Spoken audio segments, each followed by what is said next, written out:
Hello, good morning everyone. Welcome back to my mini vlog. तर कालच्या व्लॉगला माझ्या खूप छान व्ह्यूज गेले आहेत. तर असंच मला आता व्लॉग्स पण बनवायला खूप मजा येत आहे आणि आता समजलं आहे की कन्सिस्टन्सी ठेवणं किती इम्पॉर्टंट आहे. खूप दिवस रूमवर नव्हते, त्यामुळे खूप राडा झाला होता आणि घरून आलं की मग मी पहिलं सगळं रूम आवरायला घेते. पटामधली सगळी कपडे काढली आणि त्यानंतर व्यवस्थित घड्या घालून व्यवस्थित ठेवून दिली. मग माझं सगळं बाकीचे सगळी कामं रूममधली आवरली आणि त्यानंतर म्हटलं की बेडशीट पण चेंज करावी. खूप दिवस झालं एकच बेडशीट होती.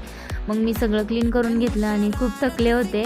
2 तास झाले होते हे करून आणि त्यानंतर मग ड्रायर वगैरे सगळं ठेवून दिलं आणि माझा टेबल पण क्लीन करून घेतला. तर यामध्ये मी फ्रूट्स ठेवले होते आणि ते सगळं खराब झालं होतं. मग ते सगळं क्लीन वगैरे केलं आणि झाडू मारून घेतला रूममध्ये. म्हणजे सगळी कामं होईपर्यंत डिनरचा टाईम झाला होता. मग मी खाली गेले आणि तुम्हाला माझे व्लॉग कसे वाटत आहेत मला कमेंटमध्ये नक्की सांगा. बिर्याणी होती डिनरमध्ये. मग मस्तपैकी मी बिर्याणी खाल्ली. चला बाय.